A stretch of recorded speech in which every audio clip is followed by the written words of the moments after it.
Dasar janda miskin, hidup aja ditolong warga, masih berani ngeluh harga beras mahal. Kalimat itu keluar begitu saja dari mulut Bu Rani, tetangga sebelah rumah, di depan banyak orang yang sedang antre di balai desa. Siti hanya diam. Wajahnya memerah, matanya berkaca, tapi ia menahan diri. Tangan yang menggenggam karung beras bantuan itu gemetar, namun bibirnya tetap terkatup. Ia tahu, menjawab hanya akan membuat semuanya lebih buruk. Perlahan, ia berjalan pergi, diiringi bisik-bisik warga. Siti baru 3 bulan menjanda. Suaminya, Harun, meninggal dalam kecelakaan saat mengantar hasil tani ke pasar. Hidupnya berubah total sejak hari itu. Dulu, meski sederhana, keluarga kecil itu selalu cukup. Kini, untuk sekadar makan pun harus berhemat. Di desa itu, menjadi janda bukan sekadar kehilangan suami, tapi kehilangan harga diri di mata sebagian orang. Banyak yang memandangnya sinis, seolah statusnya membuatnya pantas direndahkan. Ada yang pura-pura kasihan, tapi di belakang mencibir. Ada pula yang terang-terangan berkata, "Janda itu bahaya, nanti goda suami orang." Siti mendengar semua. Ia terluka, tapi tak marah. Malam itu, setelah anak-anaknya tertidur, ia duduk di lantai rumahnya yang retak, menatap lampu minyak yang nyalanya redup. Hatinya hancur. Ia merasa kecil, tak berguna, dan sendirian. Namun dalam hening malam, ia menengadahkan tangan dan berbisik lirih. "Ya Allah, aku lemah, tapi aku tahu Engkau kuat. Aku tak minta kaya, hanya tunjukkan aku jalan yang halal untuk memberi makan anak-anakku."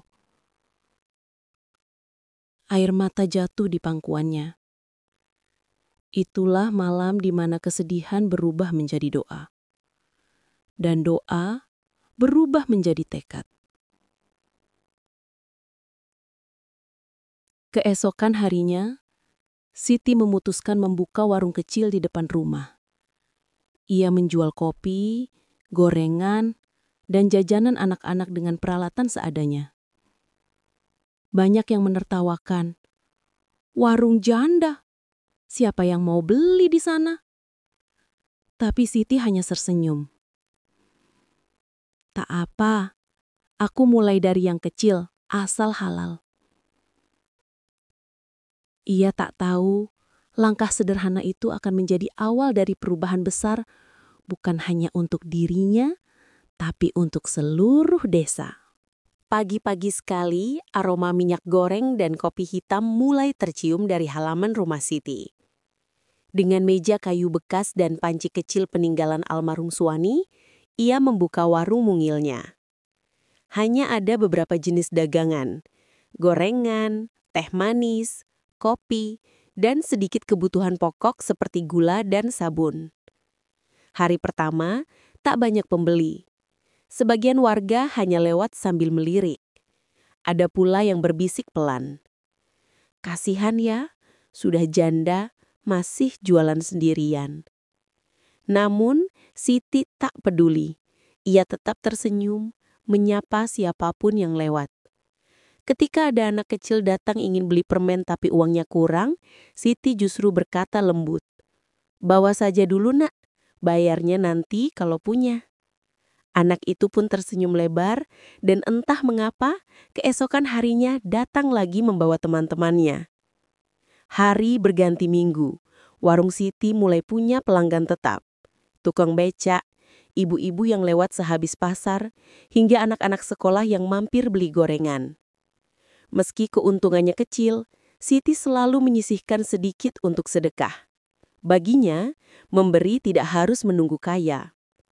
Suatu sore, seorang supir truk yang sering melintas berhenti di depan warung. Namanya Pak Fajar. Ia membeli kopi dan singkong goreng. Saat membayar, uangnya kelebihan. Siti dengan jujur menolak. "Pak, ini uangnya kebanyakan. Saya takut nanti jadi tidak berkah." Pak Fajar tersenyum kagum. Jarang ada orang sejujur ibu sekarang ini. Beberapa minggu kemudian, ia datang lagi, membawa kabar baik. "Bu, saya kerja di gudang sembako di kota. Kalau ibu mau, saya bisa bantu ambilkan barang langsung dari sana. Harganya bisa lebih murah." Siti tertegun. Tawaran itu seperti jawaban dari doa-doanya selama ini. Dengan modal seadanya, hasil menjual kalung pernikahan, ia mencoba mengambil stok pertama. Sejak itu, rezekinya perlahan bertambah. Warungnya ramai bukan karena harga murah, tapi karena sikap jujur dan hati yang tulus. Setiap kali selesai sholat malam, ia berdoa dengan mata berkaca. "Ya Allah, jika ini jalan dari-Mu, maka berkahilah setiap rupiah yang keluar dari tanganku." Tak ada yang tahu, dari warung kecil dan doa sederhana itu, kisah besar sedang Allah tulis untuk seorang janda yang sabar dan ikhlas. Warung Siti kini mulai ramai. Pembeli datang silih berganti, dan setiap pagi terdengar suara anak-anak tertawa sambil menunggu gorengan panas.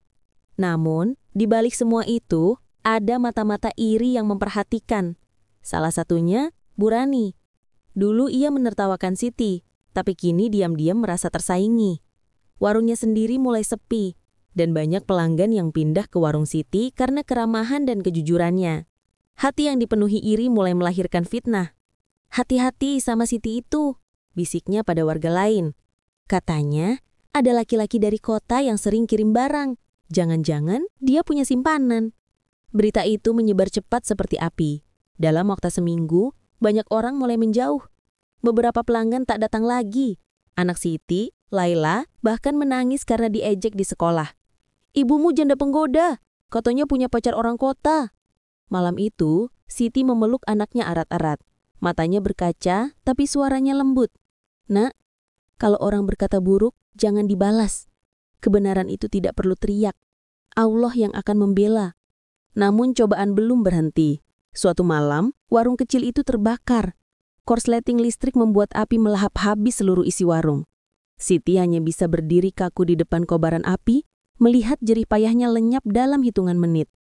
Ketika api padam, hanya arang dan abu yang tersisa. Beberapa tetangga justru berbisik sinis. Mungkin itu balasan karena dia sombong. Kata-kata itu menancap di hati Siti seperti pisau. Ia menangis sejadi-jadinya malam itu. Tapi di tengah tangis, ia kembali berdoa. "Ya Allah, jika ini ujianmu, aku terima. Tapi tolong, jangan biarkan aku kehilangan harapan." Keesokan paginya, seseorang datang mengetuk pintu. Pak Fajar, supir truk yang dulu menolongnya, dengan wajah tulus, ia berkata, "Bu Siti, saya tahu ibu orang baik. Kalau ibu mau, ikut saya ke kota. Ada peluang baru yang bisa mengubah hidup ibu." Bu Siti menatapnya, terdiam lama. Mungkin inilah jawaban dari doa malamnya. Ujian berat yang ternyata menjadi jalan menuju takdir yang lebih besar. Pagi itu, Siti berangkat ke kota bersama Pak Fajar. Dengan hati berdebar, ia meninggalkan rumah kayu dan kenangan pahit di desanya. Di sepanjang perjalanan, ia terus bersikir, memohon agar langkahnya kali ini benar-benar menjadi jalan keluar dari kesempitan. Setibanya di kota, Pak Fajar memperkenalkan Siti kepada pemilik toko grosir sembako bernama Pak Surya. Awalnya, Siti hanya diminta membantu bagian gudang dan melayani pelanggan kecil di sekitar toko. Kerjanya berat, memindahkan karung beras, mencatat pesanan, hingga melayani pembeli dari pagi sampai malam. Namun, Siti tidak pernah mengeluh. Ia bekerja dengan hati, sama seperti saat dulu menjaga warung kecilnya. Jika uang kembalian salah, ia kembalikan. Jika stok barang kurang, ia mencatat dengan rapi. Kejujurannya membuat semua orang menghormatinya. 3 bulan berlalu, dan Pak Surya mulai mempercayakan lebih banyak tanggung jawab kepadanya. Siti kini memegang catatan keuangan dan dipercaya mengatur pembelian stok dari pabrik. Gajinya meningkat. Dan untuk pertama kalinya, ia bisa menabung cukup banyak. Setiap malam, ia tidak lupa bersujud dan bersyukur. Ya Allah, Engkau memang tak pernah meninggalkan hamba-Mu yang sabar. Aku tak punya siapa-siapa selain Engkau. 2 tahun kemudian, dengan izin pemilik toko, Siti memutuskan kembali ke desa. Bukan untuk membalas dendam, tapi untuk membangun sesuatu. Ia membawa tabungan hasil kerjanya. Bukan untuk berfoya-foya, tapi untuk membuka usaha sembako sendiri di kampung halaman. Ketika truk besar membawa karung-karung beras dan minyak goreng ke depan rumahnya, warga desa tertegun. Bu Rani yang dulu menertawakan hanya bisa memandang dengan mulut ternganga. Siti tersenyum dan berkata pada anak-anaknya, "Kita akan buka toko. Tapi toko ini bukan hanya untuk kita, melainkan juga untuk membantu orang lain." Beberapa janda dan ibu tunggal ia panggil untuk bekerja. Aku dulu pernah dipandang rendah karena jadi janda. Sekarang, biarlah kita tunjukkan bahwa perempuan bisa kuat selama Allah bersama kita. Hari itu menjadi awal perubahan besar di desa kecil itu. Perubahan yang berawal dari keberanian, kesabaran Desi, dan doa yang tak pernah putus. 3 tahun berlalu sejak Siti kembali di desanya. Kini, tokonya telah berkembang menjadi grosir sembako terbesar di wilayah itu. Setiap pagi, halaman rumahnya ramai oleh warga yang datang mengambil barang dagangan untuk dijual kembali. Namun, meski telah sukses, Siti tidak berubah. Ia tetap sederhana, masih menanak nasi dengan tunggu kayu, masih turun tangan menimbang beras, dan masih tersenyum ramah pada siapapun yang datang. Keberhasilan itu membuat banyak orang kagum. Namun di balik kekaguman itu, ujian baru datang. Orang-orang mulai memuji berlebihan, bahkan menyembah kekayaannya. Ada yang datang hanya untuk mencari keuntungan. Ada pula yang mulai iri dan kembali menyebar gosip. Siti sering mengingatkan dirinya sendiri. Dulu aku dihina saat miskin. Kini, aku diuji saat berlimpah. Jangan sampai aku sombong. Setiap malam, ia sujud lama, memohon agar hatinya tetap bersih. Rezeki baginya bukan tanda kehebatan, tapi ujian keikhlasan. Suatu sore ketika ia sedang membagikan sembako gratis untuk warga miskin, seseorang datang dengan wajah penuh rasa bersalah. Itu Bu Rani. Matanya sembab, tangannya gemetar memegang surat. "Bu Siti, suami saya sakit keras. Saya sudah kehabisan uang. Saya tahu saya banyak salah, tapi tolonglah." Suasana hening. Semua mata memandang Siti. Tak ada amarah di wajahnya. Hanya senyum lembut yang lama tak terlihat. "Bu Rani, saya sudah lama memaafkan. Mari ikut saya ke rumah sakit. Saya bantu semua biayanya." Bu Rani menunduk, air matanya jatuh. Ia tak percaya, orang yang dulu ia hina, kini menjadi penolong keluarganya. Sejak hari itu, hubungan mereka berubah. Bu Rani sering membantu di toko, dan Siti memperlakukannya seperti saudara. Desa itu pun perlahan berubah. Dari tempat penuh iri menjadi kampung yang saling menolong. Orang-orang mulai berkata, "Kalau bukan karena Bu Siti, desa kita tidak akan seperti ini." Tapi Siti selalu menjawab dengan rendah hati, "Bukan karena saya, ini karena Allah. Saya hanya menjalankan apa yang dulu saya harapkan orang lain lakukan pada saya." Ujian kekayaan tak membuatnya lupa, karena ia tahu harta sejati bukan yang disimpan di tangan, tapi yang dibagikan dari hati. Tahun demi tahun berlalu.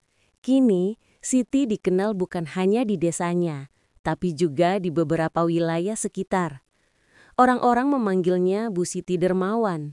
Wanita yang dulu dihina karena miskin, kini menjadi sosok yang membantu ratusan keluarga.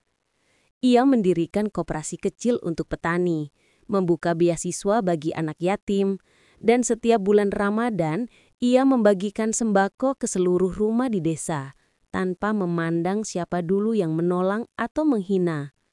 Baginya, setiap kebaikan harus dilakukan tanpa syarat. Suatu hari, wartawan dari kota datang untuk meliput kisah hidupnya. Siti tersenyum malu, menolak disorot berlebihan. Saya hanya ingin hidup berguna. Kalau kisah saya bisa membuat orang lain tidak menyerah, itu sudah cukup. Di sore yang tenang, Siti duduk di teras rumah barunya. Rumah yang dulu hanya mimpi. Angin sepoi membawa aroma tanah basah, dan suara anak-anak yang belajar mengaji dari musola yang ia bangun terdengar merdu. Laila, anak perempuannya, kini menjadi dokter di puskesmas. Raffi, anak bungsunya, menjadi guru ngaji di desa itu. Siti memandang mereka dengan mata berkaca. Dulu, kita tidur di lantai tanah, Nak. Tapi lihat sekarang, Allah ubah segalanya karena kesabaran. Laila menggenggam tangan ibunya erat. Bu, semua ini berkat ibu yang tidak pernah berhenti percaya sama Allah, walau dunia menghina. Siti tersenyum, air matanya jatuh pelan. Ia menatap langit senja dan berbisik, "Ya Allah, terima kasih. Engkau tunjukkan padaku bahwa hinaan manusia bukan akhir dari segalanya. Asal kami ikhlas, Engkau bisa ubah luka menjadi berkah." Kini, setiap kali warga berkumpul di masjid atau balai desa, nama Siti disebut dengan hormat. Ia menjadi teladan bahwa kekayaan bukan soal harta, tapi tentang seberapa besar hati kita memberi.